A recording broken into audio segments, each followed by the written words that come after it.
Baik, Assalamualaikum warahmatullahi wabarakatuh. Waalaikumsalam warahmatullahi wabarakatuh.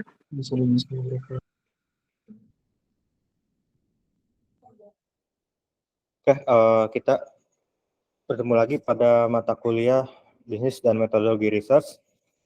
Ya, kemudian untuk di pertemuan ke-13, yang ke-12 ya.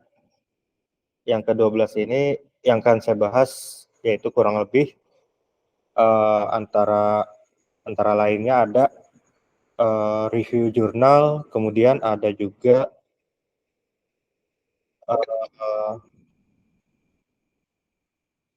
terkait BMC dan juga ya latihan atau tugas mengenai BMC atau Business Model Canvas. Oke, Jainuddin angkat tangan, ada apa ya? Ada yang ingin tanyakan? Enggak Pak, kepencet. Ya.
Yang pertama yang akan saya bahas itu mengenai review jurnal.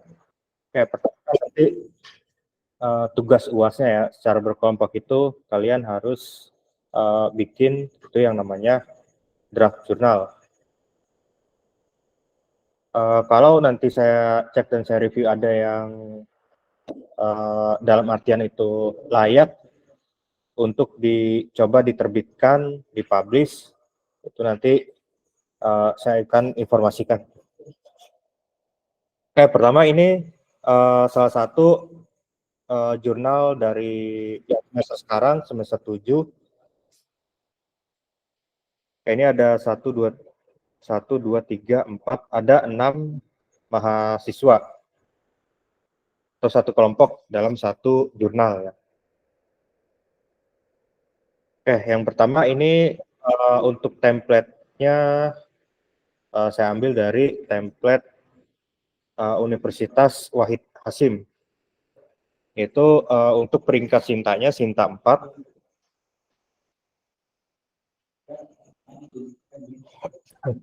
Oke, kemudian ya kurang lebih nanti kalian harus bikin, kan udah saya kasih dan udah saya share juga ya untuk template-nya ya. Template yang harus digunakan itu kalau salah template JSI, saya lupa nama kampusnya apa. Nanti saya cek lagi. Itu masih masuk kategori Sinta 4 kalau nggak salah. Oke, pertama kalian harus nanti itu mulai dari penulisan,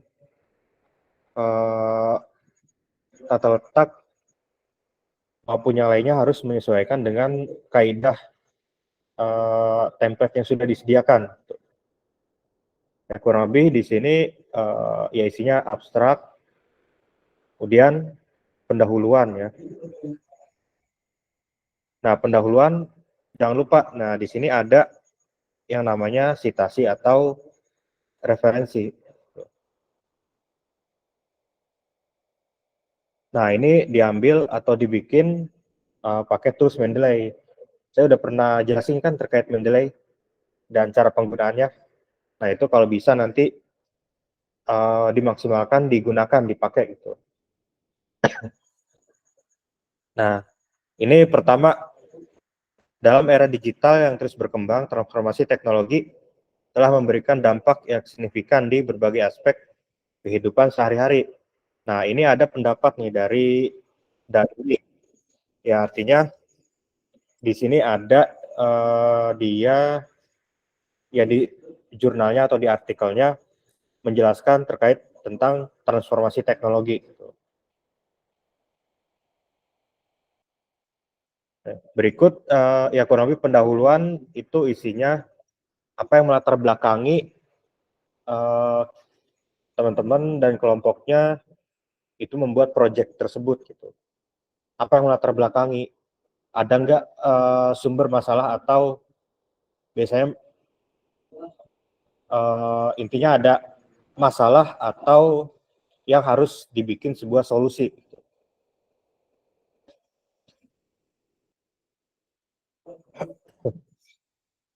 Nah kemudian pada intinya untuk di pendahuluan itu lebih ke kita menjelaskan mengenai masalah umum sampai yang general atau spesifik gitu. Sampai nantinya kita dapat poin yang dimana itu artinya poin yang harus bisa kita selesaikan. Gitu. Ya, artinya rangkuman dari pendahuluan itu. Ya sebenarnya enggak susah. Ya atau kalau misalnya kalian pernah bikin pakai makalah kan itu adalah latar belakang, identifikasi masalah, rumusan, gitu kan, tujuan penulisan sampai ada beberapa poin lagi. Nah itu sebenarnya di sini udah jadi satu gitu.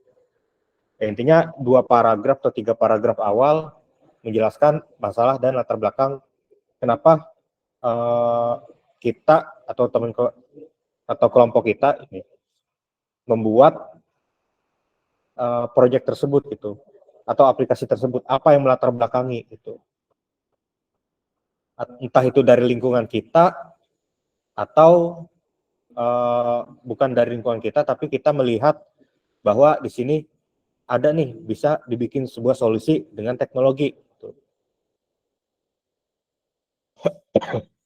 Oke, kemudian setelah itu untuk tiap template biasanya beda-beda isinya. Ada yang pertama ada pendahuluan, ada yang kajian pustaka, metode penelitian, 3, kemudian 4-nya hasil pembahasan, 5, kesimpulan. Nah, ada juga yang pendahuluan, metode penelitian, hasil pembahasan, kesimpulan. Ada yang isinya 4 poin, ada yang 5 gitu. Isinya 5 subbab, ada yang 4 subbab. Kalau yang di sini 4 subbab. Ya, ini metode penelitian. Metode penelitiannya kurang lebih ya di sini pakai flowchart-nya ada gambaran alurnya lebih ke aplikasinya sih kalau ini. Lebih ke aplikasinya. Nah, kalau metode yang dilakukan di sini ada pakai agile, implementasi integrasi teknologi, kemudian uji fungsional serta penggunaannya menggunakan black box. Ya, atau ini bisa juga gambar dari alur penelitian gitu. Jadi mulainya dari mana, ngumpulin apa, identifikasi kebutuhan, ngumpulin bahan sampai hasilnya di testing dan selesai. Kemudian ada juga analisis sistem. Kalau tadi kan di poinnya metode perancangan sistem, kemudian di dalamnya ada analisis sistem juga. Ini dijelasin analisis sistemnya itu seperti apa. Ya, artinya singkat aja juga cukup kan. Atau kalau bisa pakai gambar gitu biar lebih infografis gitu kan. Kemudian hasil dan pembahasan. Sama kita harus juga lampirin penelitian terdahulu. Nah, penelitian terdahulu artinya penelitian yang terkait dengan proyek yang kita buat. Misalnya ada yang tentang penyewaan lapangan gitu kan. Ada yang penyewaan lapangan. Nah, di situ ada nggak jurnal yang membahas terkait aplikasi untuk sewa menyewa lapangan gitu. Nah, itu kita cari ya minimal 3 lah gitu kan. Minimal 3, biasanya kadang ada yang 5. Nah, paling sedikitnya 3. Nah, kita ya cari mereka hasilnya, kelebihannya apa gitu kan. Pada masing-masing artikel tersebut, kelebihannya apa. Nah, kemudian kita rangkum, susun dalam satu kalimat, bahwa dari yang penelitian terdahulu atau jurnal, bisa dibilang penelitian terdahulu yang sudah di review, bahwa menjelaskan hasilnya pada sistem atau hasil yang dibuat. Nah, ini ada kekurangan di bagian A gitu. Nah, kemudian pada penelitian kami akan dikembangkan mungkin yang berbeda gitu, yang tidak ada pada penelitian tersebut gitu. Artinya ada gap perbedaan gitu. Artinya ada yang beda. Kalaupun sama, tapi kalau bisa hasilnya lebih baik gitu. Nah, misalnya aplikasi yang dibuat sama. Nah, tapi kita bikinnya ada yang sedikit beda, ya bisa lebih bagus atau kalau bisa lebih baik gitu.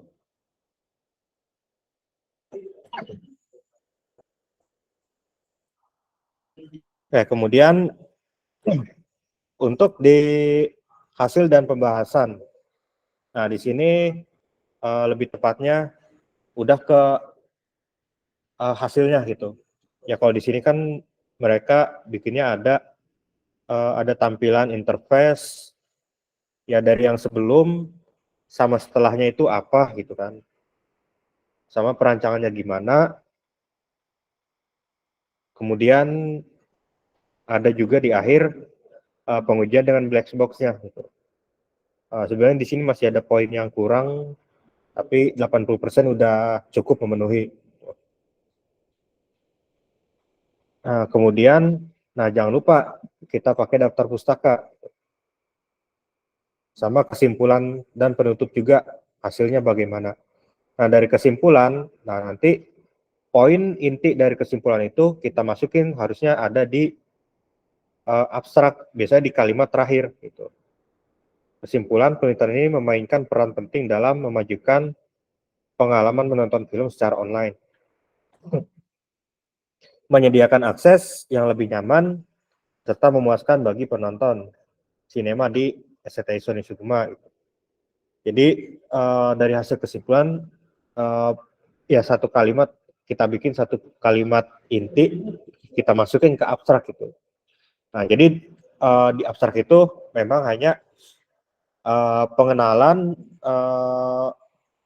apa yang melatar belakangi masalah ini, kemudian sampai ada solusinya bagaimana, cara penanganannya gimana, dan hasilnya seperti apa. Jadi ketika orang baca artikel kita, dari abstrak aja udah kelihatan gitu.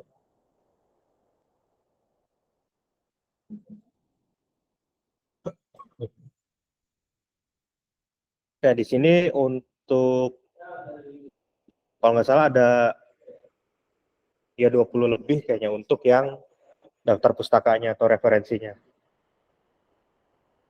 Ada juga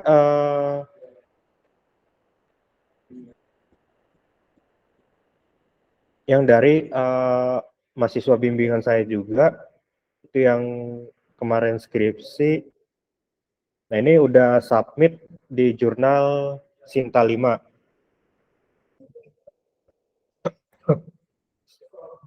Ada yang kenal? Enggak. Ini yang dari skripsi dikonversi ke jurnal atau artikel. Nah, ini udah disubmit, udah direview sama reviewer. Dan ini sudah ada catatannya yang harus direview, maksudnya yang harus direvisi. Gitu. Nah, ini template-nya beda lagi ya. Jadi tiap masing-masing penerbit itu punya template beda-beda. Nah, ini di abstrak kurang lebih. Nah, di abstrak tambahkan metode pengujian. Artinya pengujiannya kan ya kita misal pakai black box. Ya di sini bisa tambahkan gitu. Karena kan ada pengujian dengan black box atau aplikasi pengujian dengan yang metode lain. Dan hasil penelitian. Jadi hasilnya kalau di kalimat ini masih kurang, kalimat terakhir. Jadi masih kurang dapat intinya gitu. Terus kata kunci atau keyword tambahkan kata yang sesuai judul. Ada typo di waterfall. Waterfall. Kalau waterfall tulisannya F-nya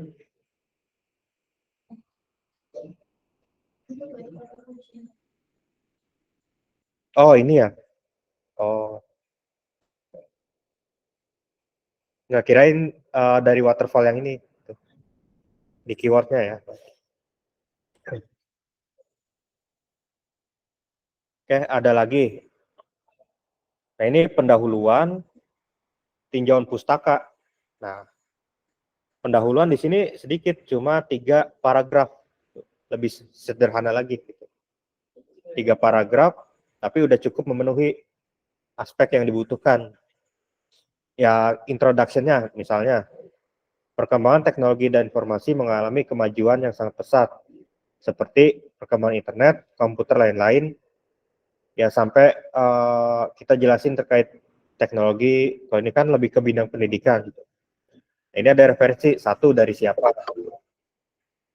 Nah, kemudian paragraf keduanya dijelasin udah mulai ke inti permasalahannya gitu terkait pembayaran SPP gitu kan.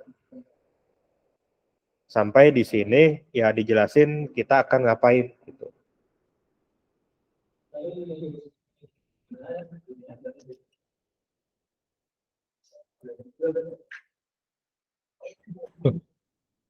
Ya, kemudian di tinjauan pustaka artinya di sini lebih ke kajian pustaka atau referensi dari penelitian terdahulu. Kayak di sini ada revisi. Nah, setelah tabel penelitian, mohon disimpulkan dan dijelaskan gap atau kesenjangan dengan penelitian kita. Ya, di sini kan nggak ada ya. Jadi saya pernah ngasih tugas sebelumnya kan tugas tahu UTS gitu. Yang soal keduanya ada simpulan kan ya.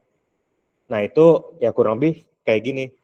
Kayak simpulan dari 5 jurnal atau 5 penelitian yang sudah kita review di sini hasilnya bagaimana. Nah kemudian kita tambahkan kalimat penelitian kita bedanya apa gitu kan.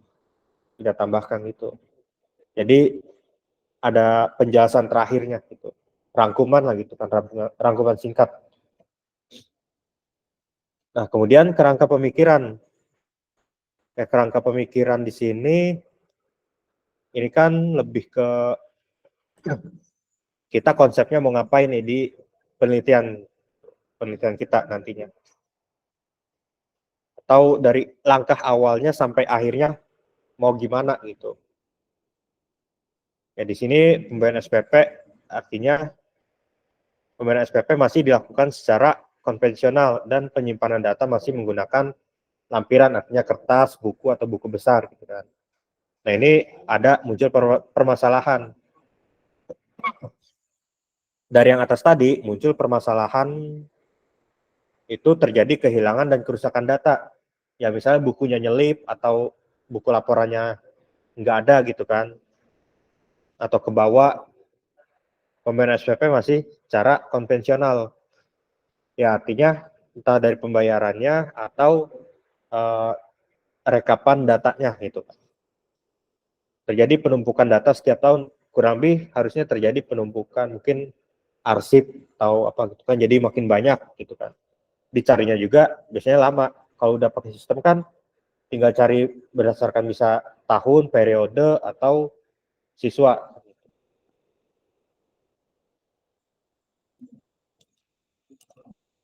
Ya sampai belum optimal sistem administrasi yang berjalan dari hasilnya. 3 masalah itu. Ya sampai alternatifnya ya bikin aplikasi website untuk pembayaran SPP itu. Ya di sini ada revisi lagi, kemukakan metode pengembangan sistem dan metode pengujiannya pada kerangka pemikiran. Nah berarti di sini kurang penambahan metode yang digunakan di sini, misalnya pakai waterfall, sama pengujiannya di sini pakai metode black box. Gitu. Di sini kurang gitu kan, di sini metode penggambaran sistem waterfall kan kita udah jelasin di abstrak atau di awal, dan pengujiannya di akhir sebenarnya pakai black box. Jadi di sini kurang poinnya. Gitu.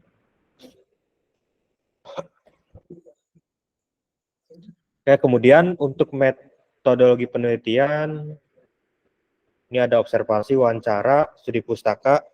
Ya ini opsional ya, tergantung memang kita pakai atau enggak gitu. Untuk pengumpulan datanya gitu. Ada yang observasi aja, ada yang observasi sama studi pustaka gitu kan. Ada yang cuma ambil 2 atau salah satu gitu kan. Ada yang 3. Oke, di sini ada revisi ya. Di sini ada revisi. Nah, ini jelaskan setiap tahapan dari metode waterfall. Nah, artinya kalau kita ada gambar, nanti kita harus jelasin nih setiap tahapannya ini tahapannya apa aja gitu. Ya, penjelasan singkat tahapan di aplikasi yang kita buat itu ngapain? Misalnya requirement analysis. Nah, requirement analysis artinya misal kita bikin aplikasi penyewaan lapangan, requirement yang dibutuhkan untuk memenuhi sistem penyewaan lapangan itu apa aja yang dibutuhkan itu, parameternya apa aja gitu, nanti input-inputnya apa aja gitu kan, terus desainnya bagaimana kita jelasin secara singkat gitu kan. Oke, ini ada alur flow map ya. Ini perancang sistem, ada flow map-nya.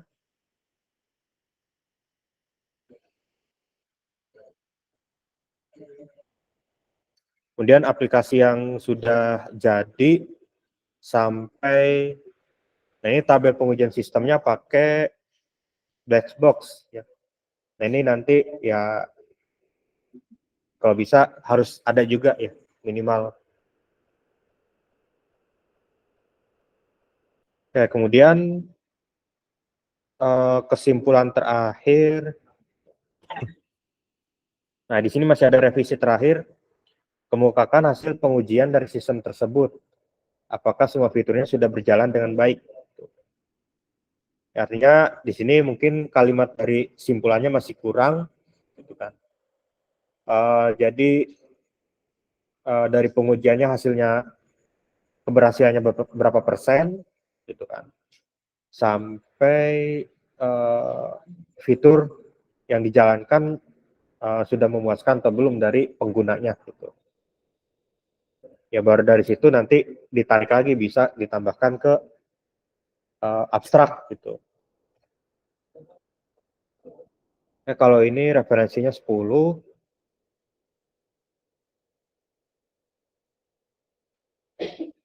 Ya sedikit ya, nggak banyak kan ya.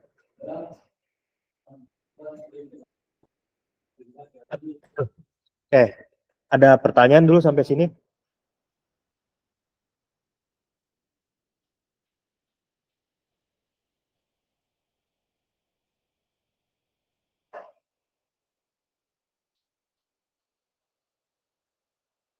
Ada yang udah menggarap?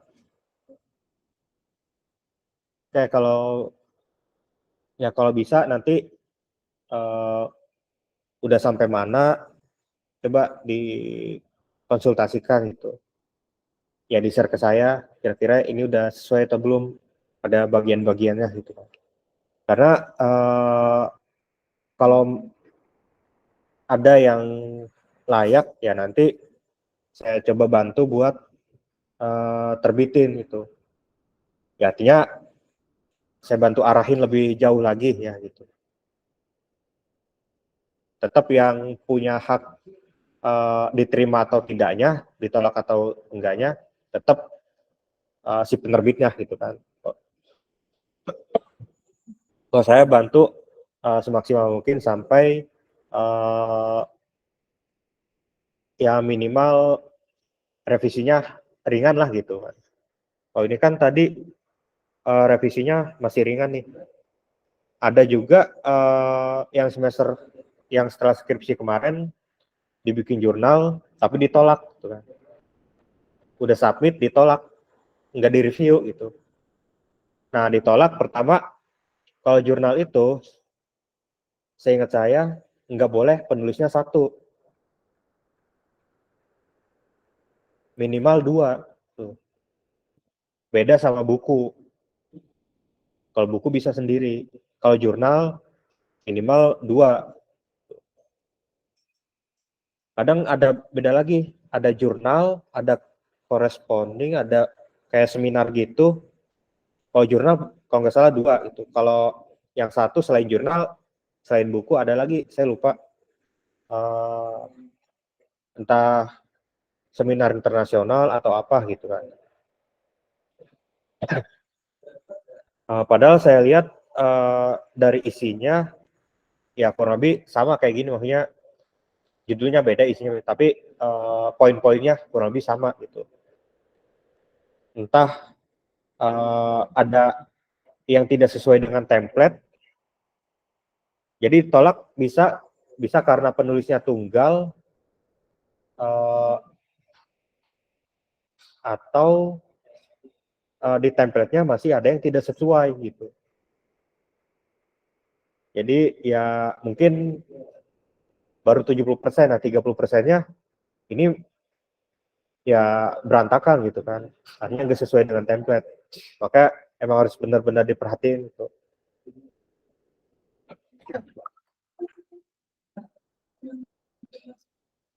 Saya juga pernah baca yang di jurnal internasional itu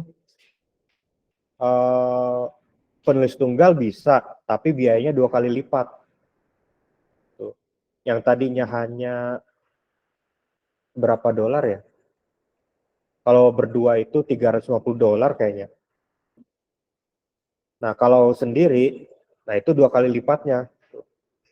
Ya $350 kan itu ya lumayan ya, 5 juta, 6 jutaan lah gitu kan. 400 gitu kan. Ya jadi emang harus diperhatikan dengan baik-baik aturan atau panduan lah gitu. Kan biasanya di setiap ini ada author guideline atau panduan penulisan untuk si penulis.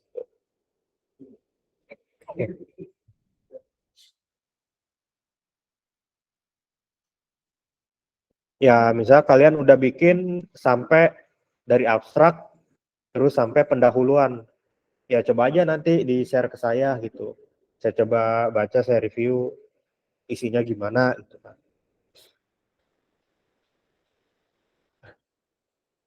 Ya kalau misalnya udah layak lah gitu, layak bisa diterbitin dan benar-benar bisa terbit, ya kedepannya nggak usah nerbitin lagi gitu kan.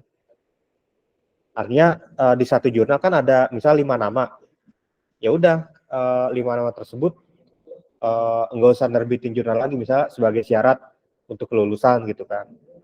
Ya udah berarti di semester ini ya udah kan syaratnya ada yang diterbitin ya gitu.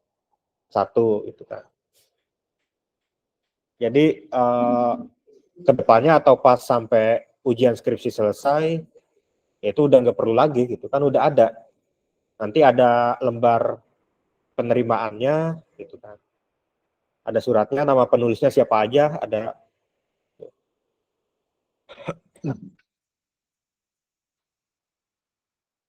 Ya kalau saya dulu di kampus itu untuk jurnal itu terakhir untuk ngambil ijazah. Jadi syarat terakhir. Nah, kalau ini nggak terbit, surat penerimaan artikel, nah ini ya kita belum bisa nih. Intinya kalau udah publish jurnal atau dapat LOA, LOA itu kan letter of acceptance ya, atau surat penerimaan artikel, ya nanti ada nama penulisnya di sini gitu. Di sini saya berdua sama dosen pembimbing saya, Ya kalau kalian berlima ya nanti ya ada 5 gitu kan. Terus judulnya apa gitu kan. Ya, artinya kalau ini udah ada ya udah gitu. Aman lah gitu kan. Nanti ya bisa dipegang di copy masing-masing satu gitu kan. Ya ada tanda tangannya sekarang digital sih. Tanda tangan editornya. Ya udah kalau udah keluar ini, ya udah saya maksudnya ijazah udah bisa diambil gitu. Ini penerbitnya kampus Muhammadiyah Kendari ya. Kendari itu di mana?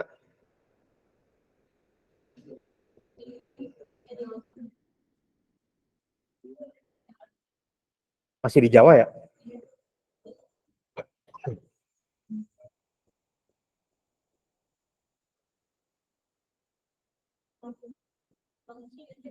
Sulawesi. Ya itu artinya saya kan di Budi Luhur. Ya jadi nerbitinya nggak di situ, di tempat lain gitu. Ini Sinta 3 peringkatnya. Jadi lebih tinggi dari yang tadi. Nah, kalau yang tadi, nah yang ini Sinta 5. Yang paling tinggi itu paling kecil nilainya. Paling rendah tuh 6. 6, 5, 4, 3, 2, 1. Sinta 3 rate-nya rata-rata 700-800 normal. Saya agak fast track 1,1. Ada yang lebih fast track lagi 1,5. Kalau yang Sinta 5 itu masih di bawah 300, Sinta 4 masih di bawah 400 lah gitu. Artinya masih ya kalau rame-rame iya gitu. Tapi itu kan bayarnya nanti kalau udah ada kepastian. Uh, nah kalau nanti misalkan di sini kan ada revisi ya. Nah di sini revisi kita kerjain, kita submit. Nah nanti udah kita kirim hasil revisinya di webnya ya. Itu kita kontak editornya, kita udah ngirim revisinya gitu. Ya biar di prosesnya cepat lah gitu kan. Udah gitu, nah nanti keluar kalau dari sana udah diterima, bukan bukan yang ini mana ya? Nah, kalau dari revisinya udah diterima, nanti ada pengumuman.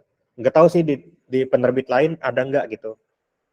Yang pasti ada pengumuman bahwa jurnalnya itu atau artikel yang kita kirim diterima dan dinyatakan ya, nih dinyatakan diterima untuk dipublikasikan pada Dikot Jurnal Pendidikan Teknologi Informasi di volume 4 edisi Maret 2024. Masih tahun depan saya terbitnya. Ya, tapi kalau udah punya surat yang tadi, kalau udah punya surat yang ini, ya udah aman gitu. Pokoknya nggak perlu nunggu uh, artikel kita tayang di jurnalnya gitu. Yang penting ini dulu. Gitu kan. Nah, setelah kita ngirim apa namanya hasil yang kita revisi, kemudian kalau saya biasanya saya kontak editornya biar agak cepat diproses. Nah, nanti setelah udah nggak ada revisi lagi biasanya ya ada pengumuman lah gitu kan dari editornya dan reviewer kayak gini bahwa dinyatakan diterima. Nah, nanti kita harus lakukan pengecekan plagiasi. Di sini nggak boleh lebih dari 20%. Kemudian hasil plagiasinya biasanya dikirim ke diupload juga gitu kan. Nah, di sini saya bayar nih 1,1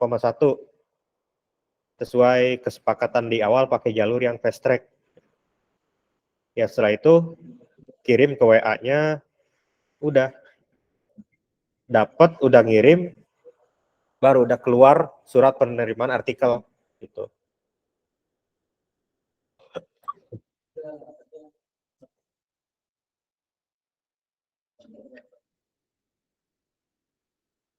Ya gimana? Sampai sini ada pertanyaan?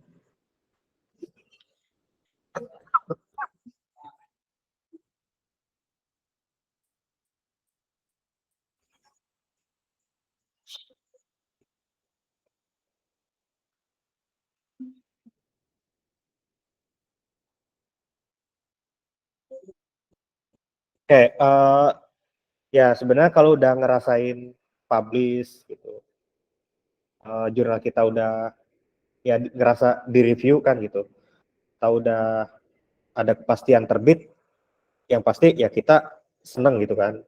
Saya juga gitu dulu. Nah, terus malah ketagihan pengen publish lagi, cuma apa yang jadi riset, topik risetnya itu masih belum. Gitu. Ada sih sistem yang pernah saya bikin, cuma saya lupa isinya tuh gimana. Gitu. Cuma kan harus berdua misalnya. Gitu.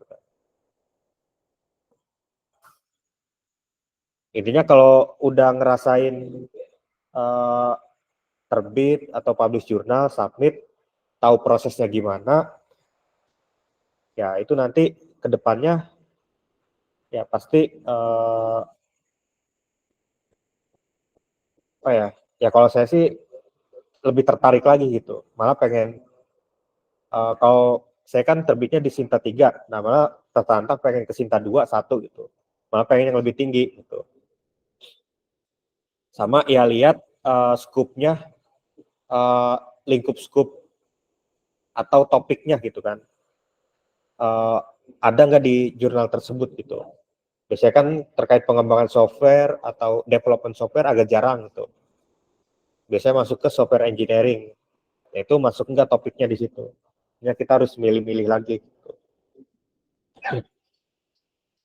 Kalau ini kenapa saya milihnya Sinta 5? Karena kalau saya pilih ke misalnya Sinta 3, Sinta 3 itu agak jarang terkait perencanaan sistem gini. Dan ya selain agak jarang, bisa aja nggak bisa tembus gitu. Makanya saya pilih agak lebih rendah gitu, tapi yang masih terakreditasi. Ini kampusnya di Universitas Nusa Putra di Sukabumi, kalau kampusnya.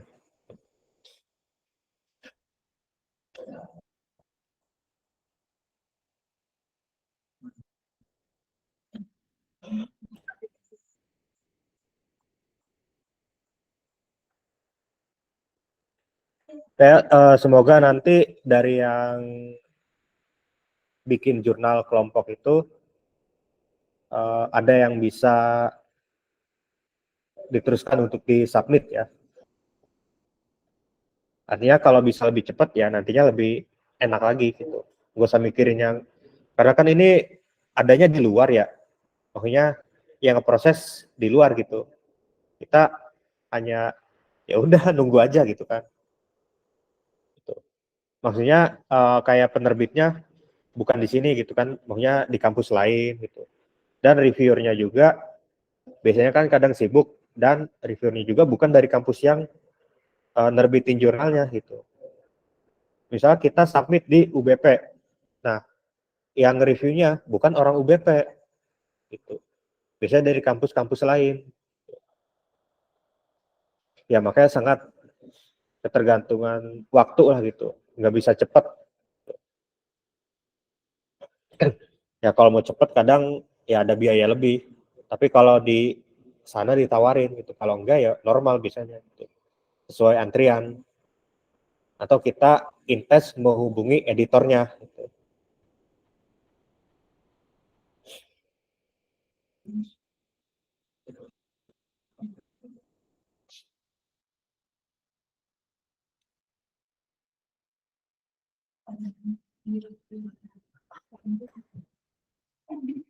Oke, terkait review jurnal dan ya planning untuk atau ya tahapan untuk submit agar bisa publish. Ada pertanyaan sampai sini?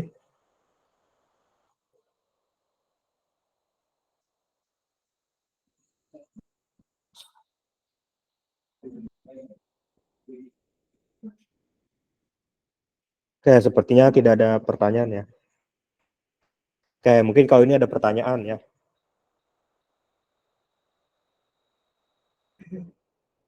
Ya, itu gimana Pak? Nah, oke, ini tugas kelompok ya, waktunya 2 minggu sampai tanggal 19 Desember. Ya, pertama tentu kalian udah punya project ya, bebas sih produk atau project yang dibuat kelompok masing-masing gitu kan. Artinya masih keterkaitan kan di jurnal kan kalian saya minta ambil tema project atau aplikasi yang udah pernah dibuat kan gitu ya. Terutama untuk memudahkan. Terus di mata kuliah RPL juga sama ya, yang udah dibuat. Nah ini juga sama, yang udah dibuat juga. Cuma ya beda tugasnya aja gitu. Ya terserah projectnya mau yang project mana atau enggak harus ada aplikasinya gitu. Jadi hanya berupa baru rancangannya dulu gitu. Ya seperti yang udah pernah saya share juga kan, ada yang terkait aplikasi, ada yang juga yang penyewaan hantaran ya. Itu kan pakai ada 2 model BMC. Nah ini sama, nanti kalian isi misal produknya apa, misal terkait penyewaan lapangan.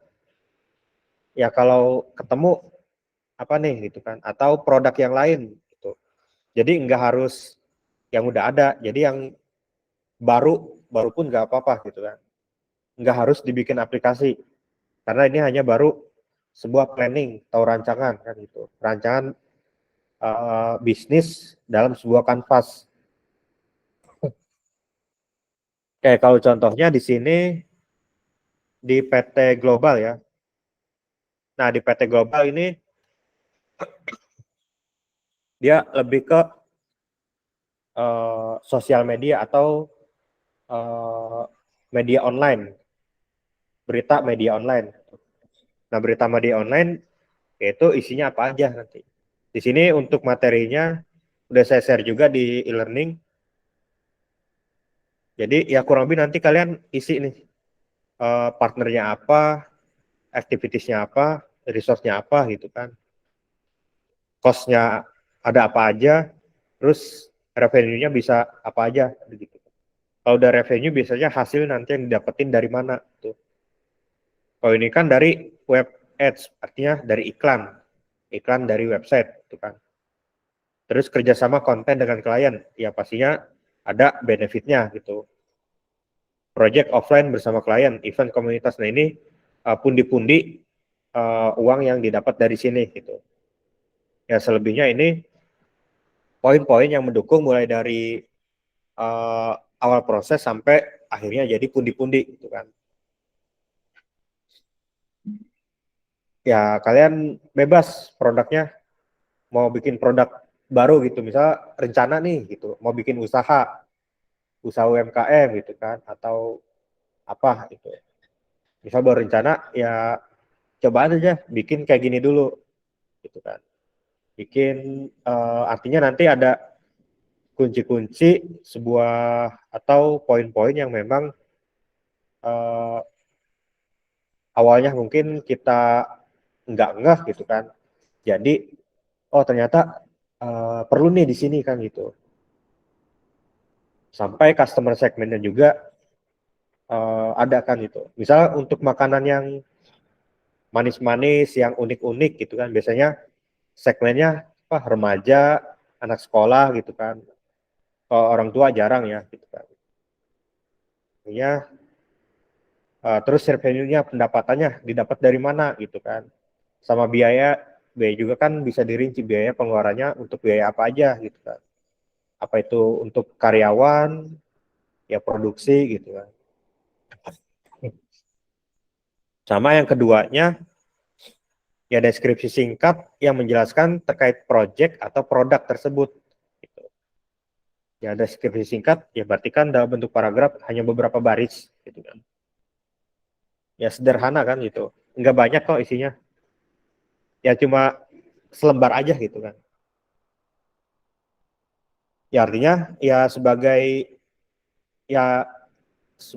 landasan atau nantinya kedepannya kalian mau bikin produk nih, mungkin nggak sekarang tapi ya kedepannya gitu kan, semoga ada gitu kan. Jadi udah ada bayangan dari sekarang gitu, mau bikin apa.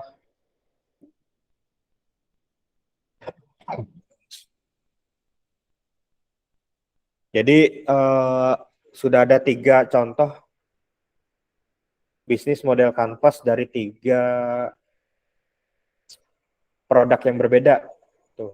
Yang pertama kan terkait hantaran pernikahan. Yang kedua terkait aplikasi payment point online bank atau pembayaran multi payment. Nah, yang ketiga terkait di sini media berita online gitu.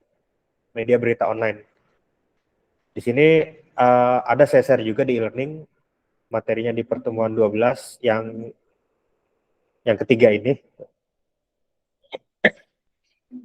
Ya, nanti bisa dilihat ya, atau analisisnya juga ya bisa dilihat atau sambil dibaca gitu kan. Jadi ada apa namanya?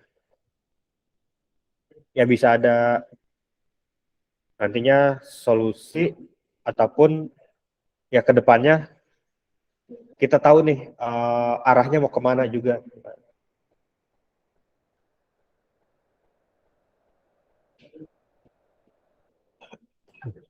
Oke, misalnya di sini ada analisis terkait perubahan transformasi digital dari yang saat ini sampai yang diharapkan gitu kan.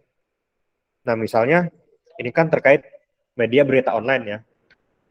Nah, di sini proses penyisiran kontennya masih manual.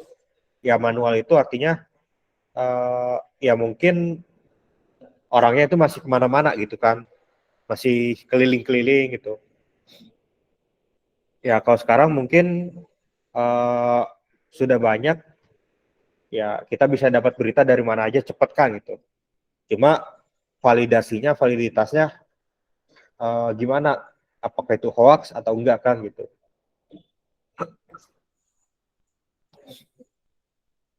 Ya sampai artinya ada perubahan dari yang sebelum sampai yang nantinya kedepannya akan seperti apa gitu.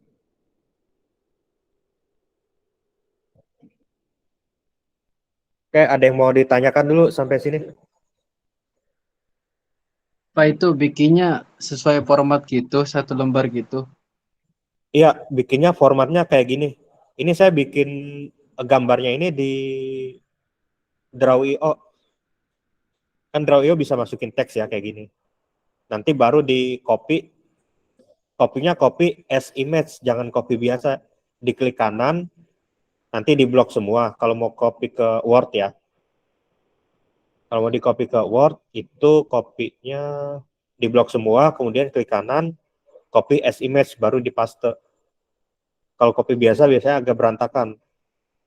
Bikin formatnya nanti seperti ini ya. Nanti tinggal isi ke partnernya apa. Kan gak banyak, hanya ya per poin-poin gitu kan. Baru yang keduanya, ya deskripsi penjelasan singkat terkait produk atau projectnya. Jadi ya 1 lembar ini gitu. Terima kasih Pak. Ya.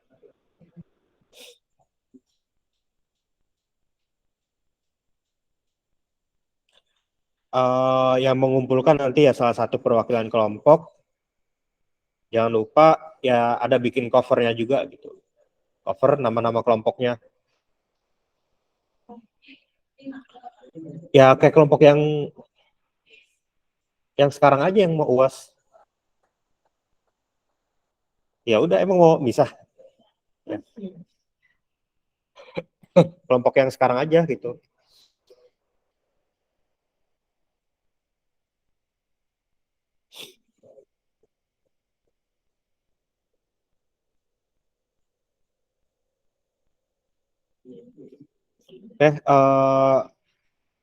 Ada pertanyaan sampai sini? Atau cukup?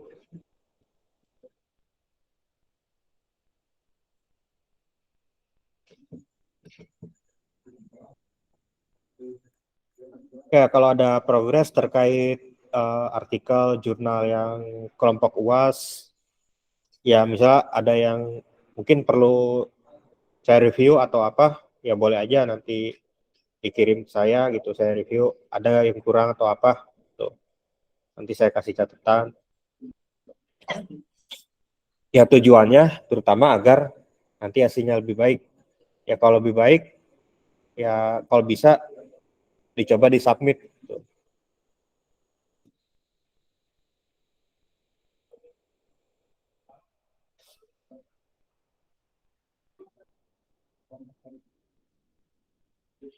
Oke, saya rasa cukup pertemuan pada malam hari ini. Terima kasih semuanya. Wassalamualaikum warahmatullahi wabarakatuh. Selamat malam. Assalamualaikum warahmatullahi wabarakatuh. Assalamualaikum warahmatullahi Assalamualaikum warahmatullahi wabarakatuh. Terima kasih Pak, selamat malam.